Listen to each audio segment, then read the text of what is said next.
ஓம் சாந்தி. இன்றைய முரளி 12/9/2024 காலை முரளி. பார்த்தாதான் மதுபன்.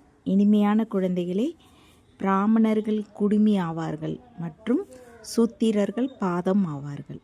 சூத்திரர்களிலிருந்து பிராமணர் ஆகும் பொழுதுதான் தேவதையாக முடியும். கேள்வி: உங்களுடைய எந்த ஒரு சுபபாவனையை கூட மனிதர்கள் எதிர்க்கிறார்கள்.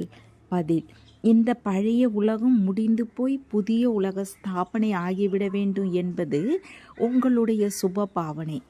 எனவே இந்த பழைய உலகம் இப்போது விநாசம் ஆகிவிட்டது என்று நீங்கள் கூறுகிறீர்கள்.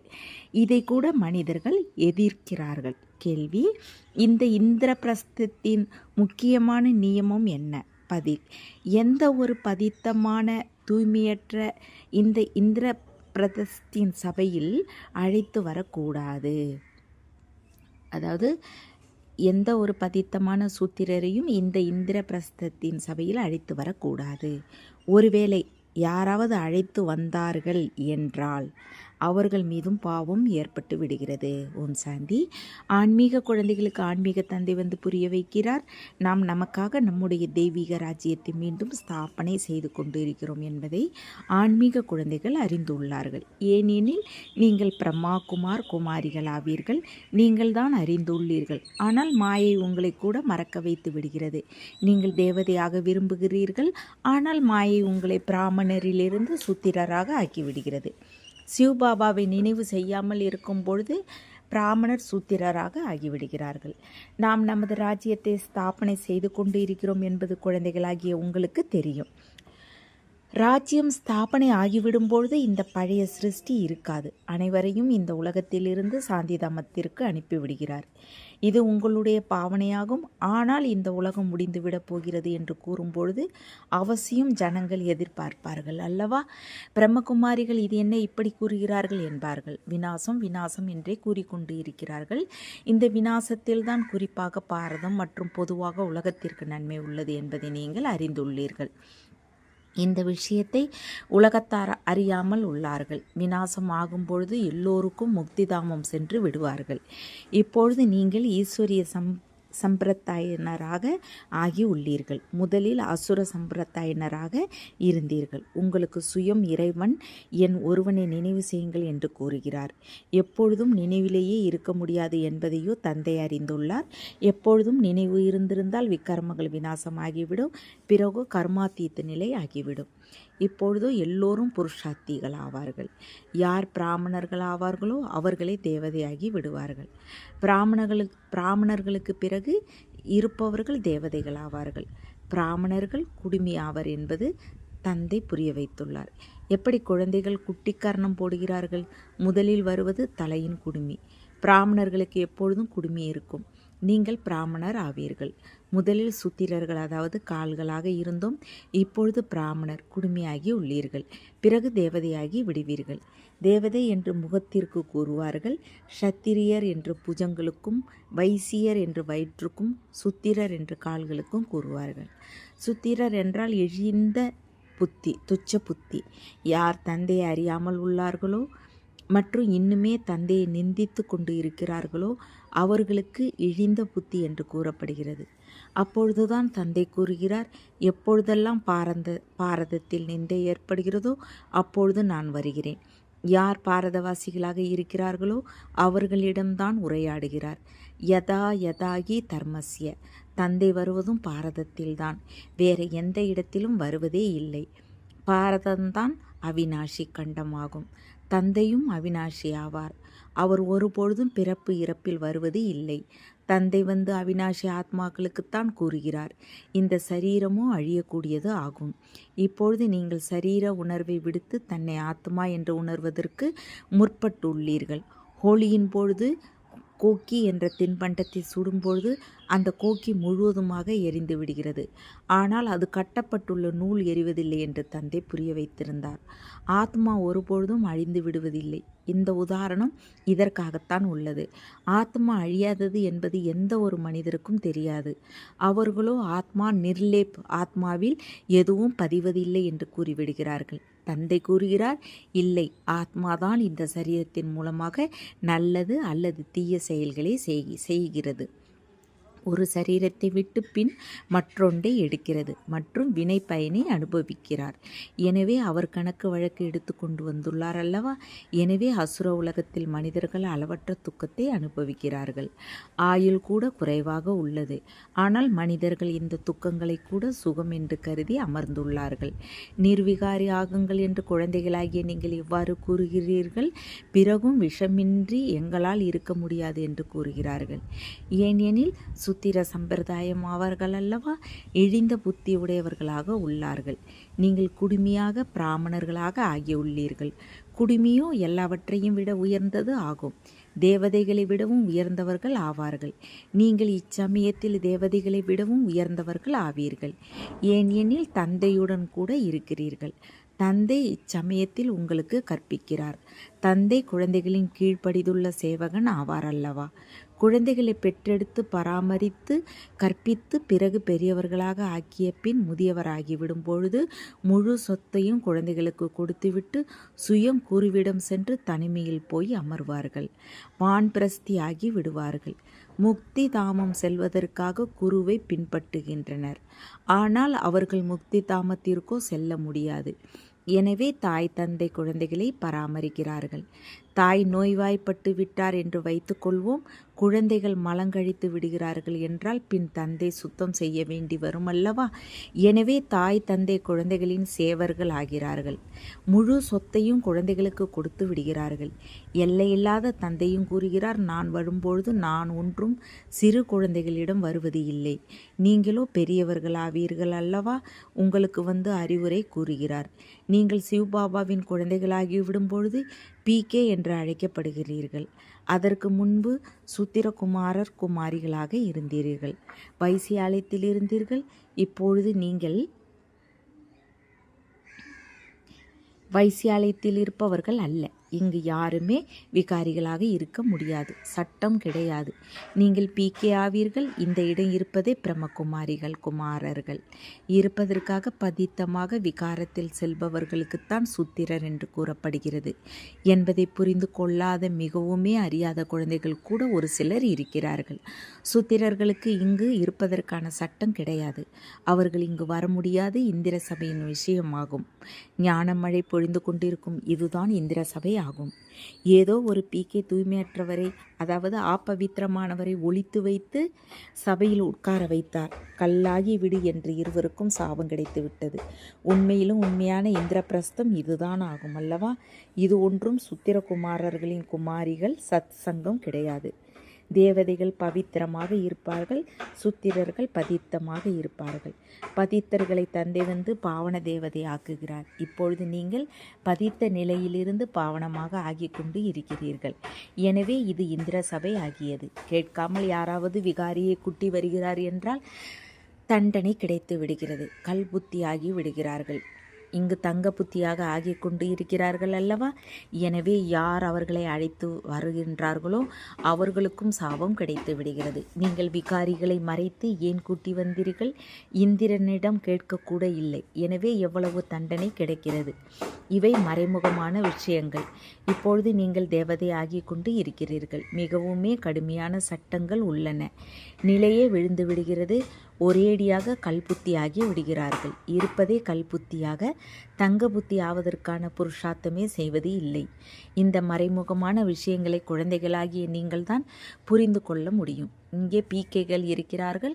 அவர்களை தேவதை, அதாவது கல்புத்தியிலிருந்து தங்க புத்தியாக ஆக்கி கொண்டு இருக்கிறார்.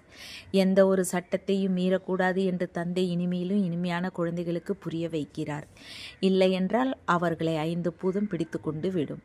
காமம், கோபம், பேராசை, பற்று, அகங்காரம் இவை அரை கல்பமாக இருக்கும் 5 பெரிய பூதங்கள் ஆகும். நீங்கள் இங்கு பூதங்களை விரட்ட வந்துள்ளீர்கள். சுத்தமாக பவித்திரமாக இருந்த ஆத்மா ஆபவித்திரமாக, அசுத்தமாக, துக்கமுடையதாக, நோயாளியாக ஆகிவிட்டுள்ளது. இந்த உலகத்தில் ஏராளமான துக்கம் உள்ளது. தந்தை வந்து ஞான மழை பொழிகிறார். குழந்தைகளாகிய உங்கள் மூலம்தான் செய்கிறார். உங்களுக்காக சொர்க்கத்தை படைக்கிறார். நீங்கள்தான் யோக பலத்தால் தேவதை ஆகிறீர்கள். சுயம் தந்தை தேவதை ஆவது இல்லை. தந்தையோ சேவகன் ஆவார். ஆசிரியர் கூட மாணவனின் சேவகன் ஆகிறார். சேவை செய்து படிப்பிக்கிறார். நான் உங்களுடைய மிகவுமே கீழ்ப்படிந்துள்ள சேவகன் ஆவேன் என்று ஆசிரியர் கூறுகிறார். ஒருவரை வழக்கறிஞர், பொறியாளர் போன்றவர்களாக ஆக்குகிறார் என்றால் சேவகனானார் அல்லவா? அதே போல குருமார்கள் கூட வழி கூறுகிறார்கள். சேவகராகி முக்திதாமம் அழைத்து செல்வதற்கான சேவை செய்கிறார்கள். ஆனால் தற்சமயத்திலோ குரு யாருமே அழைத்து செல்ல முடியாது. ஏனெனில் அவர்களும் பதித்தமாக இருக்கிறார்கள். ஒரே ஒரு சத்குரு சதா பவித்திரமாக இருக்கிறார். மற்ற குருமார்கள் கூட எல்லோருமே பதித்தமாக இருக்கிறார்கள். இந்த முழு உலகமே பதித்தமாக உள்ளது. இந்த முழு உலகமே பதித்தமாக உள்ளது. சத்தியுகத்திற்கு பாவன உலகம் என்று கூறப்படுகிறது. கலியுகத்திற்கு பதித்த உலகம் என்று கூறப்படுகிறது. சத்தியுகத்தை தான் முழுமையான சொர்க்கம் என்று கூறுவார்கள். திரேத்தாவில் 2 கலை குறைந்து விடுகிறது. இந்த விஷயங்களை குழந்தைகள் தான் புரிந்து கொண்டு தாரணை செய்கிறார்கள். உலகத்தின் மனிதர்களோ ஒன்றும் அறியாமல் உள்ளார்கள். முழு உலகமும் சொர்க்கத்திற்கு சென்றுவிடும் என்பது கூட அல்ல. யார் முந்தைய கல்பத்தில் இருந்தார்களோ அதே பாரதவாசிகள் மீண்டும் வருவார்கள் மற்றும் சத்தியுக திரேத்தாவில் தேவதையாக ஆவார்கள். அவர்களே பின் துவாப்பர் முதற்கொண்டு தங்களை இந்து என்று அழைத்து கொள்வார்கள். இவ்வாறாக இந்து தர்மத்தில் இதுவரையிலும் மேலிருந்து இறங்கும் ஆத்மாக்கள் கூட தங்களை இந்து என்று அழைத்து கொள்கிறார்கள். ஆனால் அவர்களோ தேவதையாக மாட்டார்கள், மேலும் சொர்க்கத்திலும் வரமாட்டார்கள். இருந்தாலும் அவர்கள் தாப்பரத்திற்கு பிறகு தங்களுடைய நேரத்தில் இறங்குவார்கள் மற்றும் தங்களை இந்து என்று அழைத்து கொள்வார்கள். தேவதைகளுக்காகவே நீங்கள் தான் ஆகிறீர்கள். உங்களுக்கு ஆரம்பம் முதல் கடைசி வரையும் பாகம் உள்ளது. இந்த நாடகத்தில் மிகவுமே பொருத்தம் உள்ளது. அநேகருடைய புத்தியில் பதிவது இல்லை. எனவே உயர்ந்த பதவியும் அடைய முடிவதில்லை. இது சத்திய நாராயணனின் கதை ஆகும். அவர்களோ பொய்யான கதை கூறுகிறார்கள். அதனால் யாரும் லட்சுமி அல்லது நாராயணர் ஆகிறார்களா என்ன? இங்கு நீங்கள் கலியுகத்தில் இருப்பது எல்லாமே பொய்யான மாயை. ராவணனின் ராஜ்யமே பொய்யானது. உண்மையான கண்டத்தை தந்தை அழைக்கிறார். இதுவும் பிராமண குழந்தைகளாகிய நீங்கள் அறிந்து உள்ளீர்கள். அதுவும் வரிசை கிரமமாக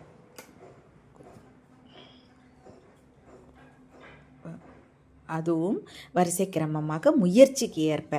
ஏனெனில் படிப்பு ஆகும். ஒரு சிலர் மிகவுமே குறைவாக படிக்கிறார்கள். எனவே தோல்வி அடைந்து விடுகிறார்கள். இதுவோ ஒரே ஒரு முறை படிக்கும் படிப்பாகும். பிறகோ படிப்பது கடினமாகிவிடும்.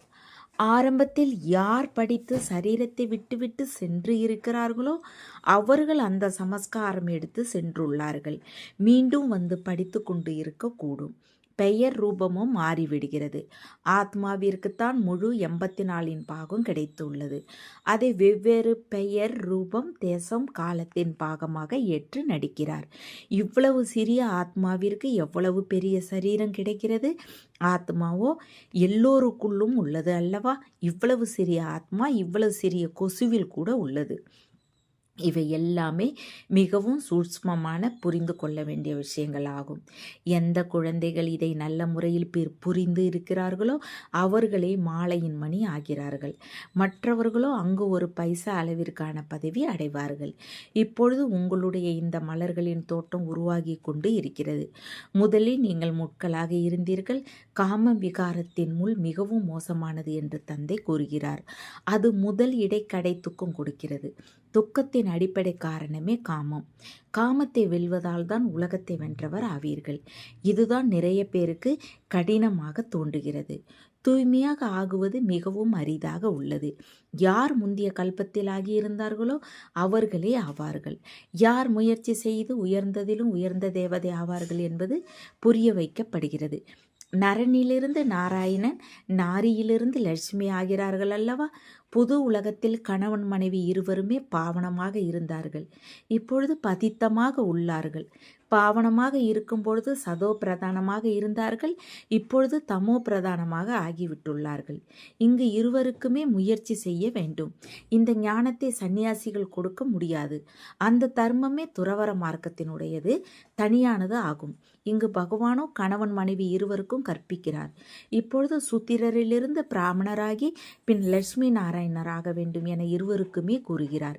எல்லோருமே ஆக மாட்டார்கள். லட்சுமி நாராயணனுடையதும் பரம்பரையாக இருக்கும். அவர்கள் ராஜ்யத்தை எப்படி அடைந்தார்கள் என்பது யாருக்குமே தெரியாது. சத்தியுகத்தில் இவர்களுடைய ராஜ்யம் இருந்தது என்பதையும் புரிந்து உள்ளார்கள். ஆனால் சத்தியுகத்திற்கு பிறகு லட்சக்கணக்கான வருடங்கள் கொடுத்து விட்டுள்ளார்கள். ஆக இதுவும் அறியாமை அல்லவா? இது இருப்பதே முட்களின் காடாக என்று தந்தை கூறுகிறார்.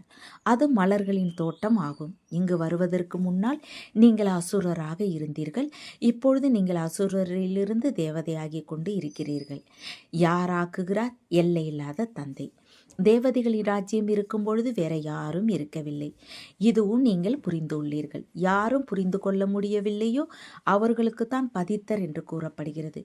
இது பிரம்மகுமார் குமாரிகளின் சபை ஆகும். யாராவது சாத்தானுக்குரிய காரியம் செய்கிறார்கள் என்றால் தங்களை சாபக்கேடிற்கு உள்ளாகி விடுகிறார்கள். கல்புத்தி உடையவராகி விடுகிறார்கள். தங்க புத்தியுடையவராக நரனிலிருந்து நாராயணராக போகிறவர்களோ இல்லை என்ற நிறுவனம் கிடைத்து விடுகிறது. மூன்றாவது தரமான தாசர் தாசிகளாக ஆவார்கள். இப்பொழுது கூட ராஜாக்களிடம் தாசர் தாசிகள் இருக்கிறார்கள். சிலரது மண்ணில் புதைந்து போகும், சிலரது என்று கூட பாடல் உள்ளது. நெருப்பு குண்டுகளும் வரும், பின் விஷ குண்டுகளும் வரும். இறப்போ அவசியம் வர வேண்டியுள்ளது. மனிதர்கள் அல்லது ஆயுதங்களின் அவசியமே இல்லாத வகையில் அப்பேற்பட்ட பொருட்களை தயாரித்து கொண்டு இருக்கிறார்கள். அங்கிருந்து உட்கார்ந்தபடியே அப்பேற்பட்ட குண்டுகளை வீசுவார்கள். அதனுடைய காற்று எப்படி பரவும் என்றால் சற்றென்று அனைத்தையும் அழித்துவிடும். இத்தனை கோடிக்கணக்கான மனிதர்களின் அழிவு ஆக வேண்டியுள்ளது. குறைவான விஷயமா என்ன? சத்தியுகத்தில் எவ்வளவு குறைவானவர்களாக இருப்பார்கள்? மற்றவர்கள் எல்லோருமே ஆத்மாக்களாகிய நாம் இருக்கும் சாந்தி தாமத்திற்கு சென்று விடுவார்கள். சுகதாமத்தில் இருப்பது சொர்க்கம், துக்கதாமத்தில் இருப்பது இந்த நரகம். இந்த சக்கரம் சுற்றி கொண்டே இருக்கிறது. பதித்தமாக ஆகிவிடுவதால் துக்கதாமமாக ஆகிவிடுகிறது. மீண்டும் தந்தை சுகதாமத்திற்கு அழைத்து செல்கிறார். பரமபிதா பரமாத்மா இப்போது அனைவருக்கும் சத்கதி அளித்து கொண்டு இருக்கிறார். எனவே குஷி ஏற்பட வேண்டும் அல்லவா? மனிதர்கள் பயப்படுகிறார்கள். மரணத்தினால்தான் கதி சத்கதி ஆகப் போகிறது என்பதை புரிந்து கொள்வது இல்லை. நல்லது. இனிமேலும் இனிமையான காணாமல் போய் வெகு காலம் கழித்து கண்டெடுக்கப்பட்ட குழந்தைகளுக்கு தாய் தந்தை பாப்தாதாவின் அன்பு நினைவுகள் மற்றும் காலை வணக்கம். ஆன்மீக குழந்தைகளுக்கு ஆன்மீக தந்தை நமஸ்தே.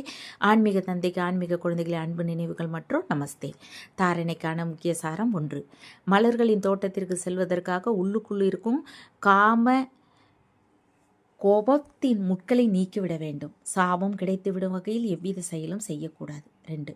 உண்மையான கண்டத்திற்கு எஜமானனாவதற்காக சத்யநாராயணனின் உண்மையான கதையை கேட்க வேண்டும் மற்றும் கூற வேண்டும். இந்த பொய்யான கண்டத்திலிருந்து ஒதுங்கிவிட வேண்டும்.